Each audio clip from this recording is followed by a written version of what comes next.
میرے نبی فرماتے ہیں جو دنیا کے معاملے میں نیچے اور دین کے معاملے میں اوپر دیکھتا ہے اللہ اس شخص کو صابرین اور شاکرین کی صف میں لکھ دیتا ہے.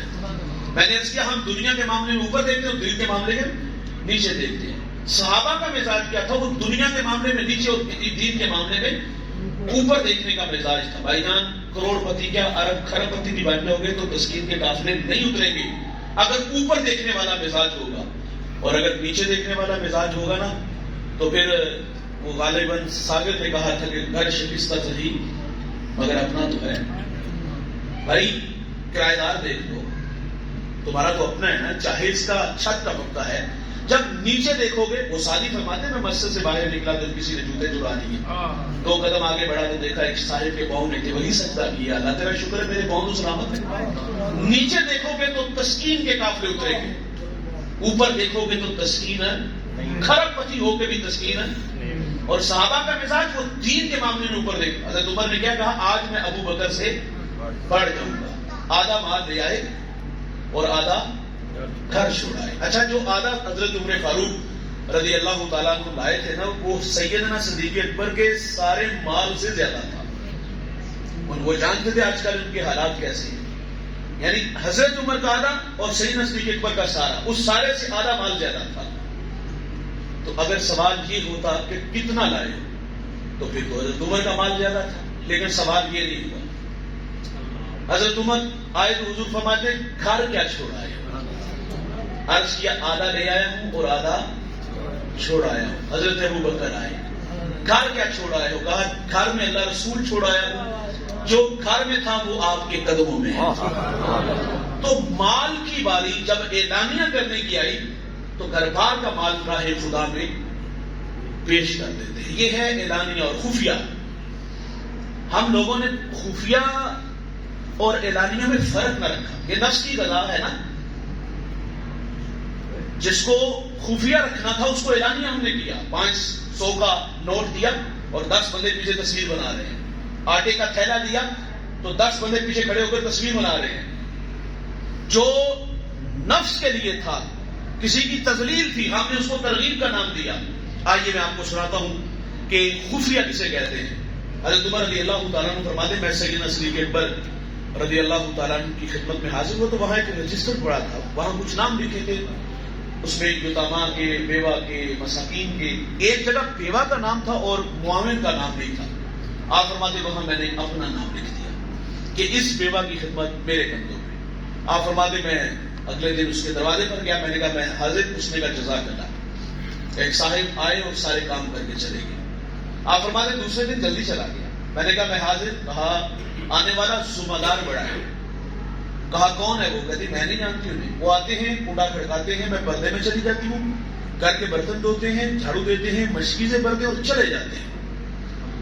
حضرت عمر فرماتے میرے دل میں شوق پیدا ہوا کہ میں دیکھوں تو صحیح وہ ہے کون. آپ فرماتے تیسرے دن اور ذرا جلدی چلا گیا اور ایسے زاویے میں کھڑا ہو گیا جہاں سے آنے والا مجھے آسانی سے دکھائی دے سکے. فرماتے ایک صاحب آئے تو میں نے آواز دے کہا کون ہو آپ؟ تو آواز آتی ہے امیر المومنین. آگے بڑے تو سیدنا صدیق اکبر رضی اللہ تعالیٰ عنہ تھے. اور کیا دیکھا کہ ان کے پاؤں پہ جوتے بھی نہیں تھے. میں نے کہا حضرت جوتے ہیں نہیں یا ارادہ کر نہیں پہنے؟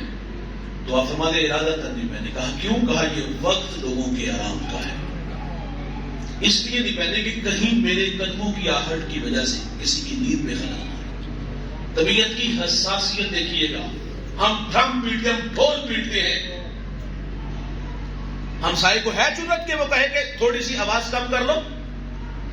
اگر وہ لجاجت سے کہہ لے, ترلا کر لے کہ پتر تھوڑی سی آواز بند نہیں کہہ رہا, کہتا آواز کم کرو, اور وہ آ کر کے تلخ ہو کے نہیں کہتا, ترلا کرتا ہے, منت کرتا ہے. ہمسائیگی کے بڑے سارے حقوق ہیں یار. شرمندہ ہوتا کہ مجھے ایسا نہیں کرنا چاہیے. وہ تو توجہ دلانے آیا لیکن ہم نے رد عمل لے کے کہتا گانا میرے گھر میں چلا, تمہیں کیا تکلیف؟ وہ باشوں کو لے کے مکان کی چھت پہ چڑھتے ہیں, آوازیں کستے ہیں, اس شریف آدمی کی بیٹیوں کو چھیڑتے ہیں. کیا کچھ نہیں ہم لوگ کرتے. شادی اپنے گھر میں, اور 1 مہینہ پوری بستی کو, پورے شہر کو ہم نے جو ہے ان کی عجیب حالت بنا دی. یہ ہمارے رویے ہیں یار. وہ پاؤں میں جوتا کیوں نہیں پہن کے آئے کہ یہ وقت لوگوں کے, ہم نے لوگوں کے آرام کا خیال رکھا. کہ یہ وقت آرام کا ہے؟ ہمیں احساس ہوا کہ ہمارے ساتھ ہمسائیگی میں جو ہمارے ہمسائے ہیں، ہم رات چھت پہ چڑھ کے تماشا لگایا ہوا ہے، تو کیا یہ ہم اچھا کر رہے ہیں؟ کیا ہمسائیگی کے حق حقوق ہم بھول لیں؟ یار بظاہر یہ سوال ہے کہ پاؤں میں جو جوتے ہیں اور جوتوں کی آواز کتنی ہوگی، لیکن طبیعت حساس کتنی ہے کہ یار یہ وقت آرام کا ہے، خلل نہ آئے۔ اور دوسری بات جس میں نے آپ کی توجہ چاہنی ہے، سیدنا صدیق اکبر اس وقت میں آتے ہیں جس وقت میں اللہ کے علاوہ انہیں کوئی بھی نہیں دیکھتا، اس کی خدمت کر کے چلے جاتے ہیں۔ ہمارے ہاں نیکی پتہ کسے کہتے ہیں؟ ہمارے ہاں جو تصور ہے، ہم کہتے ہیں نیکی وہ ہوتی ہے جو دکھائی دے، صرف دکھائی نہ دے، شور بھی سنائی دے۔ لیکن ہمارا کہنا ہے کچھ نیکیاں گمنام کرو، اور گمنام نیکیاں اگر آپ کے پاس بھائی جان 150 اگر ہوگی نا، اور یہ نیکیاں آپ کے جنازے میں آ گئی اور جنازے والے دن شور مچا، اس دن زمانہ کہے یہ کھانا کھلاتا تھا، یہ لباس پہناتا تھا، یہ ہمارے گھر میں رات کے اندھیرے میں راشن دے کے جاتا تھا، اس دن جنازے میں جو ہے جب جاؤ تو پتہ چلے جانے والا وہ عام نہیں تھا، معمولی نہیں تھا، عرش کے رسول گیا، ولی کامل گیا۔ ہم نے تو فیس بک پہ اشتہار بھی دیکھا تھا، ہم نے تو کسی سے نہیں سنا تھا۔ اگر اس طرح کی نیکیاں کرنے کا مزاج بن جائے نا تو بڑی دولت ہے یار۔ لیکن ستم پتہ ہے کیا ہے؟ ہمارے یہاں ہم سمجھتے ہیں یہ ترغیب ہے، ہاتھ ترغیب ہے، آٹے کا تھیلا دے دے 10 بندے پیچھے کھڑے کیے، ہاتھ ترغیب ہے کہ آپ جو ساتھ فوٹو بھی بنوا رہے ہیں، وہ تو جس کے ہاتھ میں آٹے کا تھیلا، نظریں جھکی ہوئی ہیں یار، وہ بیچارہ یا بیچاری پتہ نہیں اپنے مالک سے کیا کہہ رہی، مالک کہاں کھڑی ہو گئی۔ غربت بہت بڑا امتحان ہے بھائی، غربت کفر تک لے جاتی ہے۔ میں شار ابراہیم خلیل پہ بیٹھا تھا تو میرے ہم سفر مولانا سلیم صاحب، ہم دونوں بیٹھے تو ہمارے درمیان ایک نوجوان آ کے بیٹھ گیا، احرام سے لپٹا ہوا تھا۔ میں نے بے تکلفی میں اس کے کندھے پہ ہاتھ رکھا، میں نے کہا تھکتے ہو؟ مجھے کہتے یہ میرا چوتھا عمرہ ہے۔ پوچھا کہاں سے ہو؟ کہتا میں کشمیر سے ہوں۔ حالات پوچھے، کہتے ہیں میرے اپنے خاندان کے 17 لوگ شہید ہو گئے۔ میں نے معاشی حالات پوچھے، کہتے غربت ہے، مجھے بھی کسی نے عمرہ کروایا۔ سنیے گا اس نے جو جملہ کہا، کہتا ہے مولانا دعا کیا کرو یہ غربت گھر بدلتی ہے۔ ستم پتہ ہے کیا وہ کہتا ہے؟ وہ کہتا ہے یہ گھر نہیں بدلتی، جب گھر نہیں نہ بدلتی تو ہمارے غریبوں کے بھرم ٹوٹتے ہیں۔ ہم نے بھرم توڑے ہیں غریبوں کے، ہم نے غریبوں کے اشتہار لگائے ہیں۔ ایسی سخاوت یاد رکھیے گا، لاکھوں کی نہیں کروڑوں کی بھی ہوئی تو اللہ منہ پہ مارے گا۔ کچھ نیکیاں تو یار ایسی ہو کہ ہمارے اللہ کے علاوہ کسی کو پتہ ہی نہ ہو یار۔ واصف علی واصف نے ایک ادارہ بنایا، کسی کو کتابیں فری، کسی کو یونیفارم فری، کسی کی فیس معاف۔ تو کسی نے کہا یہ کیا کر رہا ہے؟ جنازے کے لیے بندے اکٹھے کر رہا ہوں۔ یار کچھ جنازے کے لیے بھی تو لوگ اکٹھے کرو نا۔ اعلانیہ اس وقت جب ترغیب دلانا ہو، ترغیب کی بات آئی تو گھر بار کا مال لے آئے، اور خفیہ پاؤں میں جوتے بھی نہیں پہن کے آتے یار۔ میں صدقہ بات یہ بالکل ہمارے پنجاب کا بارڈر ہے، آخری شہر ہے، میں وہاں حاضر ہوا تو ایک سردار کے پاس ہم نے چائے پینی تھی، وعدہ کیا تھا، تو وہ مجھے بات سناتے کہ میرے دسترخوان پہ روزانہ 200-400 لوگ کھانا کھاتے۔ میں نے کہا کہ اللہ آپ کو جزا دے۔ اسلام کا اگر دوسرا نام پوچھوں تو وہ خدمت خلق ہے، یہ بہت بڑا جذبہ جو اللہ نے آپ کو دی، میں نے دعا بھی دی، کیا اس پہ بحث کرنا؟ وہ خود ہی کہتے کہ میں ایک دفعہ جہاں دسترخوان لگتے میں گیا تو میں نے صفوں میں دیکھا تو ایک میرا کلاس فیلو بھی بیٹھا ہوا تھا۔ وہ کہتا جب اس نے مجھے دیکھا اور اس نے نگاہیں جھکا لی، یقیناً یار وہ زمانہ یاد آیا ہوگا کہ ایک ہی پھٹی پہ بیٹھ کے پڑھتے تھے، اور میں آج کہاں غربت کی لکیر پہ اور اس کی معیشت آسمان کو چھو رہی ہے۔ جب وہ سردار یہ بات کہتے کہتے آپ دیدہ ہو گیا۔ وہ کہتا مولانا جب اس نے مجھے دیکھا تو اس نے نگاہیں جھکا لی، یہ آواز کرتے کرتے رونے لگا۔ مجھے بھی موقع ملا، میں نے کہا سردار جی کچھ دسترخوان تو یار ایسے بھی بچھاؤ نا جس میں اللہ کے علاوہ آپ کو کوئی بھی نہ دیکھے۔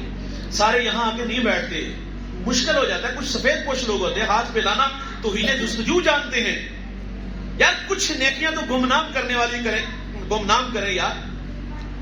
تو صدیق اکبر نے گمنام نیکیاں کی، اعلانیہ کی کہانی گئی تو تن کے کپڑے بھی دے دیے، بوریے میں نماز پہن کے آ جاتے ہیں، مال کی قربانی پیش ہوئی، وطن مال اولاد یہ بھی فطری محبت ہے۔